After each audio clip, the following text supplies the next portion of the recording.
Hey everyone, today I want to show you a quick tip. If you cannot eject your disk, so for example, I have a flash drive here in drive G and you simply cannot eject it on Windows. Here's what you need to do. So for example, just to simulate this, I will have a Word document here and then I will have some contents in it.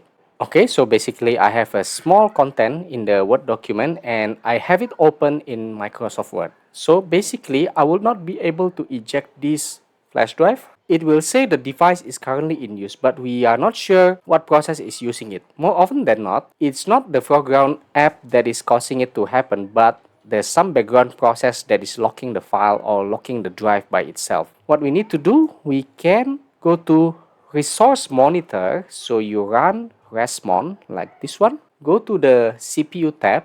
There's overview and there's CPU at the top here. So what you need to do is you need to find your drive letter, like here is G. So you need to find G colon backslash. Under the associate handle, we'll say searching for G.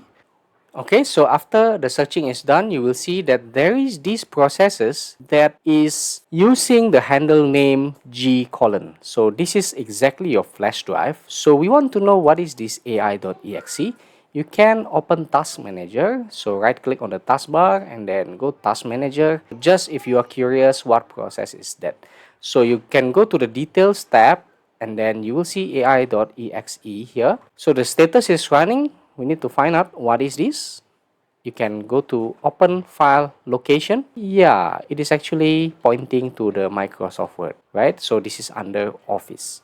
So what you can do is go back to the resource monitor and then just right click on the process and process. But if you actually know what is the process that is causing it, you can close it on the foreground as well to ensure a smooth termination.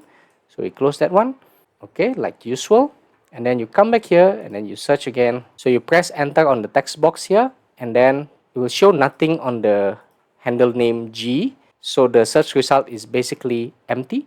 At this point, we should be able to eject the drive. So let's eject the G. And yeah, as expected, you'll be able to eject that. So that's all I have for you today. Thank you guys for watching. Subscribe.